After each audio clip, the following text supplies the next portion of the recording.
It's my honor to be joining Jacques Chirac for dinner. Thank you for coming, sir. I've really been looking forward to this moment.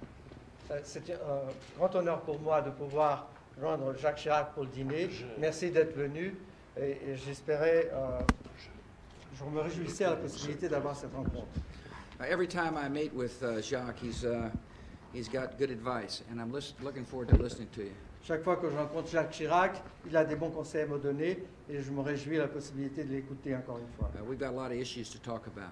Nous avons de nombreux dossiers sur lesquels nous allons nous entretenir. Middle Eastern peace, La paix au Proche-Orient, Lebanon, le Liban, Iran, Iran. helping to feed the hungry, Et nous allons essayer d'aider à nourrir ceux qui ont faim. working together to help spread medicines necessary to cure illness. Nous allons coopérer et travailler ensemble pour pouvoir donner des médicaments là où il est nécessaire, là où il y a les maladies.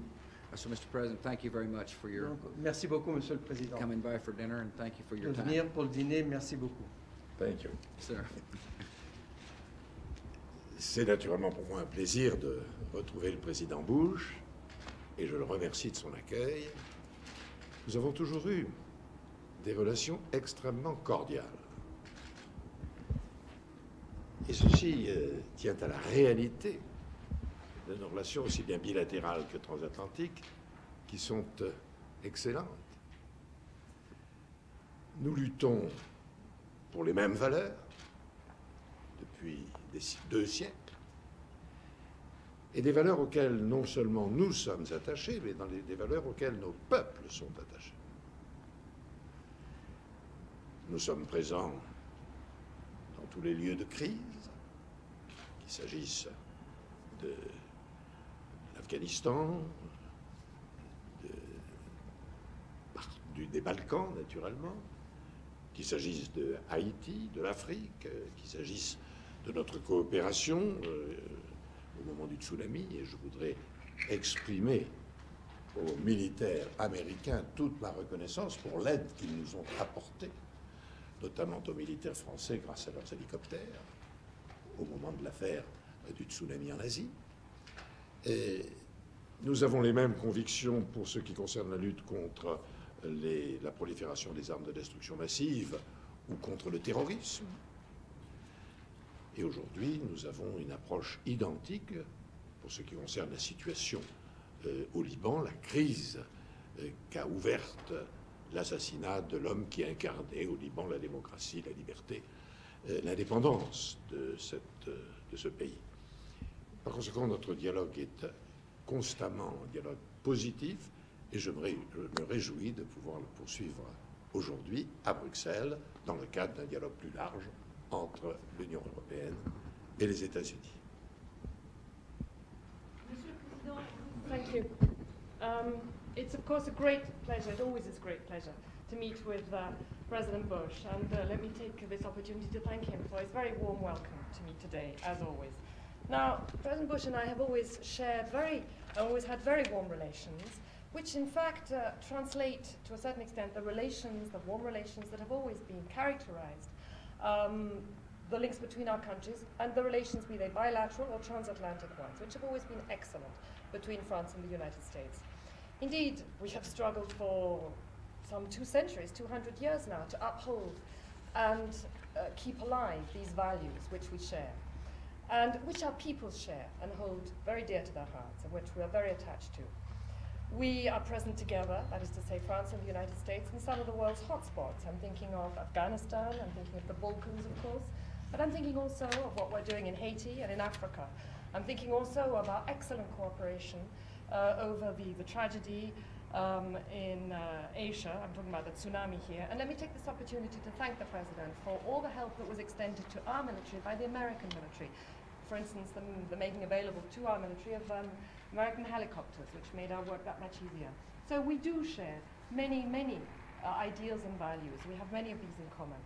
For instance, we together are struggling against the scourge of weapons of mass destruction and terrorism.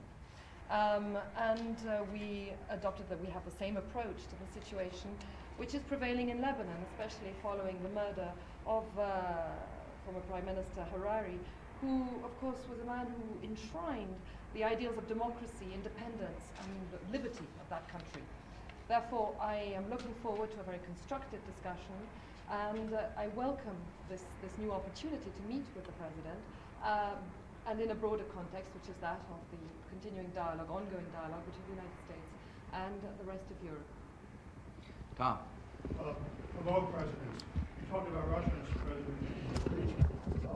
What practical things can you do to pressure Russia to go back to a path towards democracy? Should you, for instance, make membership in the WTO contingent on Russia renewing its commitment to democracy?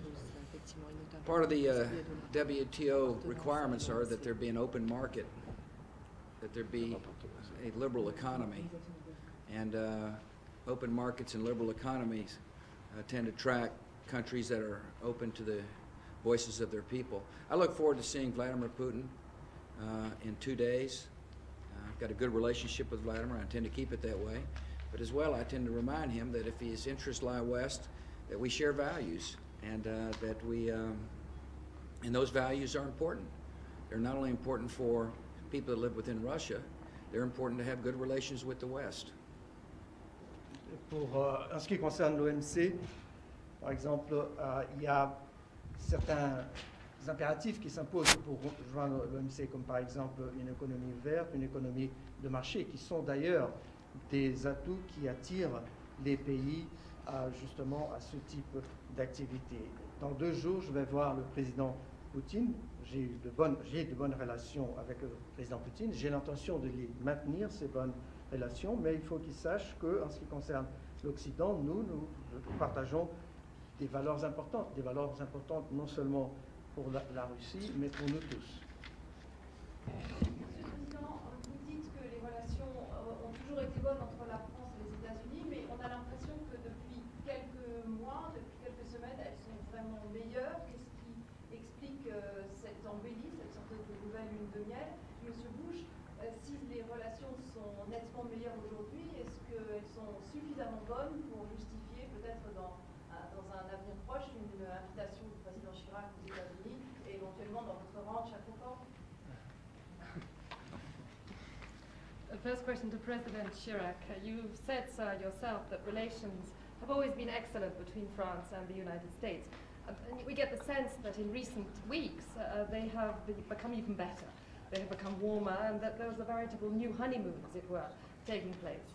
And to you, President Bush, may I ask the following question. If indeed relations have improved, if indeed they are better between France and the United States, are they good enough as yet for that to warrant an invitation to President Chirac to go to the United States, possibly even to your ranch, sir? I'm looking for a good cowboy. Je cherche un bon cowboy. Je vous l'ai dit, nos relations sont bonnes depuis plus de 2 siècles. Et elles sont fondées sur des valeurs communes. Ça ne va pas changer du jour au lendemain. Mais naturellement, de bonnes relations ne veut pas dire qu'on soit toujours et en toutes circonstances d'accord sur tout. Et nous pouvons avoir, sur tel ou tel sujet, une divergence de vue. Nous en avons eu une récemment sur l'Irak. Nous l'assumons. Ça ne veut pas dire pour autant que cette nature a changé ce qui est profond dans nos relations, c'est-à-dire, je le répète, une entente sur des valeurs communes et sur une vision commune.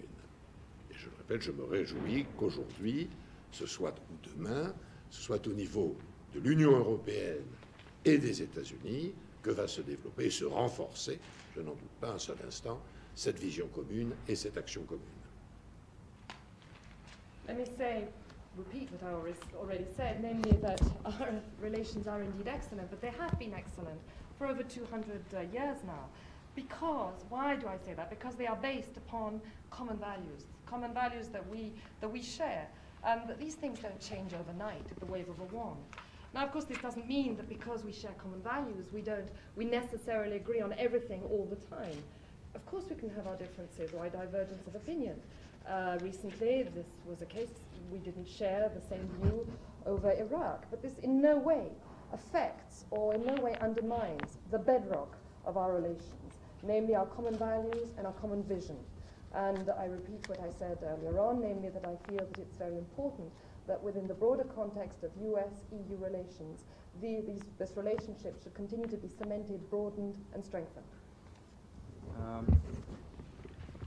This is my first dinner since I've been re-elected on European soil, and it's with Jacques Chirac. And that ought to say something. It ought to say how important this relationship is for me personally, and how important this relationship is for my country. C'est le premier dîner que je vais avoir ce soir au sol européen. C'est un dîner avec Jacques Chirac. Cela en dit long sur l'importance que j'attache moi-même à nos relations et l'importance que nos relations ont pour mon pays.